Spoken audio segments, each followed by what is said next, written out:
வணக்கம். வாழ்க வளமுடன். கடவுளிடம் பேச எந்த மொழி வேண்டும்? இது ஒரு கேள்வி. அதற்கு ஓஷோ அவர்கள் அளித்த பதில் ஒரு கதையாக சொல்கிறார்.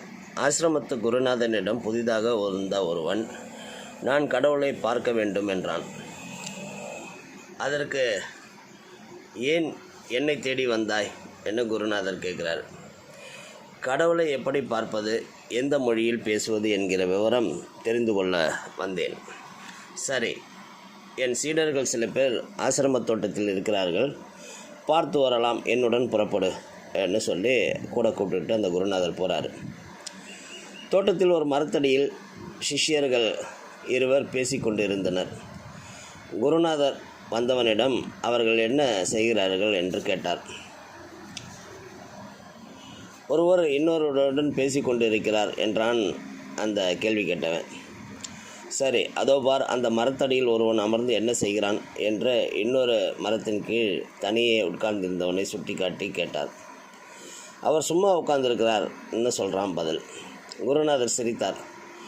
பிறகு முதலில் பார்த்த இரண்டு பேரும் தங்கள் இருவருக்குள் பேசிக்கொண்டார்கள். ஒரு மனிதன் கடவுளுடன் பேசிக்கொண்டு இருக்கிறான், அதாவது இந்த தனியாக உட்கார்ந்திருக்கிற மனிதன் கடவுளுடன் பேசி கொண்டிருக்கிறான் என்றார். என்ன சொல்கிறீர்கள் என்று குழப்பமாக கேட்டான் வந்தவன். ஆமாம், ஒரு மனிதன் இன்னொரு மனிதனுடன் பேச மொழி வேண்டும். அதுதான் தொடர்பு சாதனம். ஒரு மனிதன் கடவுளோடு பேச மௌனம் தொடர்பு சாதனம். கடவுளுடன் நீ தொடர்பு கொள்ள மௌனமாக இரு. வந்தவன் சற்று நேரம் யோசித்து கடவுளுடன் பேச எந்த மொழி வேண்டும் என்று புரிந்து கொண்டான். அந்த கடவுள் தனக்குள் இருக்கிறார், ஒரு உண்மை என்பதையும் புரிந்து கொண்டான். இதுக்கு என்ன அந்த கதையை சொல்லி முடிச்சுட்டு ஓஷோ சொல்கிறார். நீ பிறந்தபோது மௌனத்தை தான் உலகத்துக்கு கொண்டு வந்தாய். மொழி உனக்கு தரப்பட்ட ஒன்று. சமூகத்துடன் பழக அது ஒரு அன்பளிப்பு, அது ஒரு கருவி. ஆனால் மௌனம் இந்த உலகத்துக்கு நீ கொண்டு வந்தது. இந்த மௌனத்தை அடைய மீண்டும் முயற்சி செய், அதாவது சின்ன குழந்தையாகிவிடு என்று சொல்லி ஓஷோ சொல்கிறார்.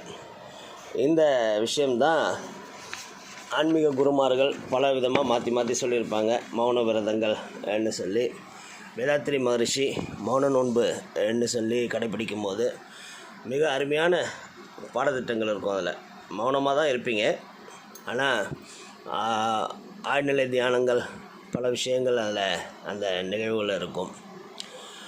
ரொம்ப அருமையான ஒரு நிகழ்வு. எனக்கு ரொம்ப பிடிச்சது நான் ஆழ்ந்து சிந்திக்கும் காலத்தில், ஏன்னா சின்ன வயசில் மௌனமாக இருக்கிறாங்க, அந்த பக்கம் போகாத, சத்தம் போடாதுன்னு சொல்லி நாங்கள் அங்கெல்லாம் போக மாட்டோம். மௌனமாக சாமிஜி இருப்பாங்க, எல்லோரும் ஒரு பக்கத்தில் இருப்பாங்க. ஜம்முக்காலம் போட்டு சிவன் கோயிலில் அந்த இடத்துல சத்தம் இல்லாமல் பார்த்துக்குவோம்.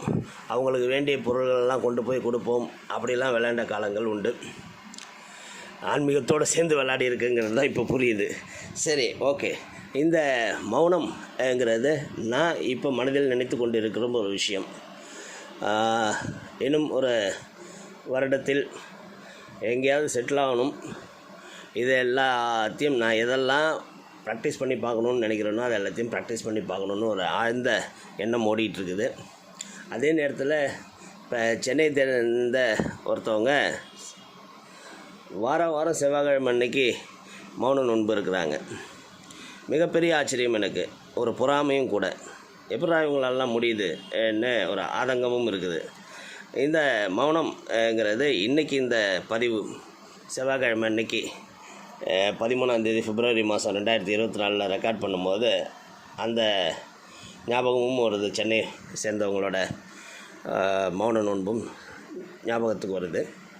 இந்த மௌனத்தில் உட்காருன்னு சொன்னால் பல பேர் இப்போ வேதாத்திரி இயக்கத்தை நோக்கி வர்றவங்கெல்லாம் மௌனமாக உட்காருன்னு சொன்னால் ஓடி போயிடுவாங்கங்கிறதுனால மௌனம்ங்கிறது இப்போ நாங்கள்லாம் நடக்குதாங்கிறதே ஒரு பெரிய ஆச்சரியக்குறியாக இருக்குது. ஸோ நல்லதை விட்டு விலகும் ஒரு காலம் நடந்துகிட்ருக்குதுங்கிறதையும் பார்க்குறோம். அதனால் நல்ல விஷயங்கள் எங்கே இருந்தாலும் கற்றுக்கொள்ளுங்கள், உடனே அதை பற்றி கொள்ளுங்கள். வாழ்க வளமுடன். மௌனமும் அப்படித்தான்.